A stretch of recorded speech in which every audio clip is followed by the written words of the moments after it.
बिस्मिल्लाहिर्रहमानिर्रहीम, अस्सलाम वालेकुम। आज हम बात करेंगे डाउन सिंड्रोम से मुताल्लिक। डाउन सिंड्रोम को आमतौर पे लोग, वो जो बच्चे होते हैं उनको मंगोल बच्चे भी कहते हैं। मेल हो सकते हैं, फीमेल हो सकते हैं। अब बुनियादी जो दो चार मोटी मोटी बातें हैं वो ये हैं कि इन तमाम बच्चों की चूँकि शक्ल एक जैसी होती है और गोल चेहरा होता है, छोटी कंपैरेटिवली आंखें होती हैं और वो थोड़ी स्लांट कर रही होती हैं अपवर्ड। बाज़ बच्चों में सर का साइज़ थोड़ा छोटा हो सकता है, नॉट नेसेसरी। फिर इनका जो ज़ुबान होती है वो मैक्रोग्लोसिया यानी ज़्यादा बड़ी होती है। बच्चे मुंह खोल के रखते हैं, ज़ुबान कई दफ़ा निकाल के रखते हैं। और इनकी जो नेक होती है वो छोटी होती है। जो इनकी बाजू होती है उनका साइज़ थोड़ा छोटा होता है, उंगलियों का साइज़ थोड़ा छोटा होता है। और ये चूँकि एक किस्म का स्ट्रक्चर होता है इनका, और ये मंगोल का लफ्ज़ इसलिए आया था कि मंगोलिया के लोगों के थोड़े थोड़े फीचर्स ऐसे होते हैं, तो वहाँ से ये लफ्ज़ निकला था। और डाउन सिंड्रोम इसका मेडिकल नेम है। और ये डॉक्टर डाउन हुआ करते थे जिनके नाम से, जिन्होंने पहली दफ़ा इसको रिकग्नाइज़ किया था, उस नाम से ये हुआ। अब इसमें जो दो चार अहम बातें हैं कि इसको पहचाना कैसे जा सकता है, तो एक तो ये चेहरा हो गया जो मैंने आपको बता दिया। इसके अलावा इन बच्चों के अंदर कभी कभी जो माइलस्टोन होते हैं वो लेट होते हैं, यानी बैठते देर से हैं, बहुत देर से नहीं, चलते देर से हैं, चंद महीनों का हो सकता है। नॉर्मल भी रेंज हो सकता है, ज़रूरी नहीं है कि लेट हो। स्पीच पूरी डेवलप नहीं होती। आईक्यू इनका जो है वो कहते हैं कि तकरीबन 68 से नीचे, अगर बहुत सीवियर हो तो 35-40 के करीब होता है। तो ये इनका आईक्यू रेंज होता है। स्किल इनको सिखाई जा सकती है। और जो इनका इमोशनल कोशेंट होता है, इमोशनली ये दोनों सूरतों में हो सकती हैं। दोनों सूरतों का मतलब ये है कि हमारे यहाँ आमतौर पे क्वेश्चन भी आया था कि डाउन सिंड्रोम एक अलग बीमारी है, ऑटिज़म एक अलग बीमारी है। लेकिन बाज़ औक़ात 20% जो डाउन सिंड्रोम के बच्चे होते हैं वो ऑटिस्टिक भी 20% होते हैं, या थोड़ा सा वो एलिमेंट भी हो सकता है। तो वो जो बच्चे होते हैं उनके अंदर थोड़ी कंसंट्रेशन स्पैन की कमी होती है, हाइपर एक्टिव होते हैं, और वो थोड़े से शरारती ज़्यादा होते हैं, और जिनके अंदर नहीं होता वो थोड़े डल होते हैं। तो ये इनकी एक ओवरऑल पिक्चर है। इन तमाम बच्चों को जो डाउन के हैं, डाउन सिंड्रोम के, इनको म्यूज़िक का बहुत शौक़ होता है। और इसी तरह डांस आप इनको सिखाएं या ना सिखाएं, इनको खुद ही जो ड्रम की बीट्स होती है म्यूज़िक की, उसके ऊपर डांस करना आ जाता है। And they are very happy to listen to.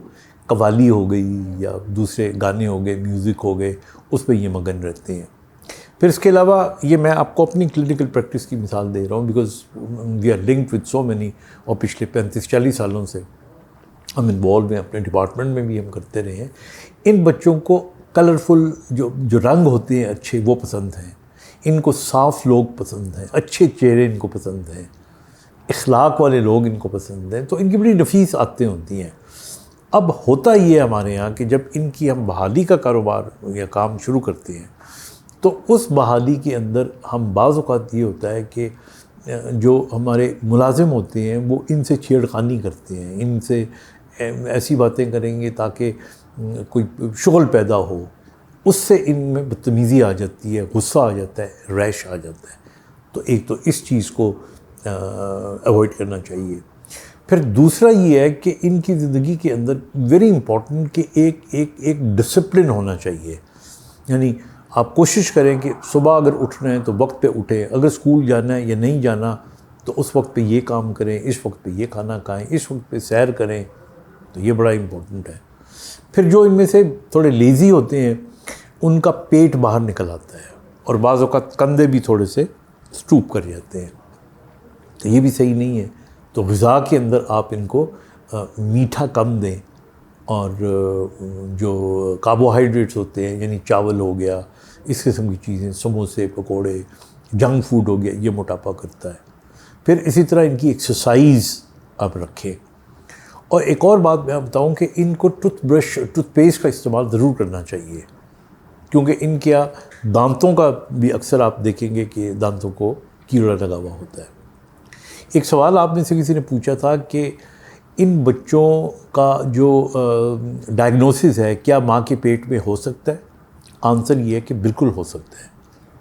जो पहले 11 से 14 हफ्ते होते हैं उसके अंदर इनका डायग्नोसिस हो सकता है और उसके बाद पता लग सकता है कि इसको डाउन है या नहीं। उसके बाद आपने क्या करना एक अलग बात है, लेकिन डायग्नोसिस हो सकता है। इसी तरह अगर कहा जाए कि कोई ऐसी दवाई हम इनको दे दें जिससे इनकी मर्ज़ ठीक हो जाए, ऐसा नहीं है।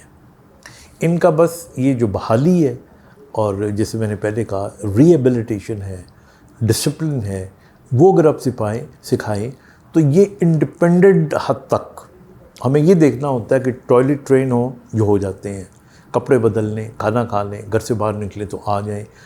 अगर कोई स्किल सिखाना चाहें, मैंने जापान में और दूसरे मुल्कों में देखा है, वहाँ पे ये फैक्ट्रियों में काम करते हैं, हमारे यहाँ भी करते हैं, पाकिस्तान में भी जो लाहौर चैम्बर ऑफ कॉमर्स है, उन्होंने बाकायदा इनकी ट्रेनिंग के प्रोग्राम बनाए हुए हैं। तो they are useful, they are very loving. और लास्ट बात जो मैं बताना चाह रहा हूँ, ये उन माओं में ज़्यादा होते हैं जिनकी 35 या 38 तकरीबन साल की उम्र में जब बच्चा पैदा होता है, तो ऐसी माओं में डाउन होने का इम्कान ज़्यादा होता है। ऐसा नहीं है कि हो गई होगा, इम्कान ज़्यादा होता है, चांसेस बढ़ जाते हैं। तो इसलिए जो लेट एज की प्रेगनेंसी है बेहतर है उसको अवॉइड करें, और जो बेस्ट पीरियड होता है वो 30s का होता है और अर्ली 30s का, या हमारे यहाँ माशरे में लेट 20s का भी होता है। तो अगर कोई बच्चा हो तो उसकी कदर करें, उसकी बहाली का पूरा इंतज़ाम करें।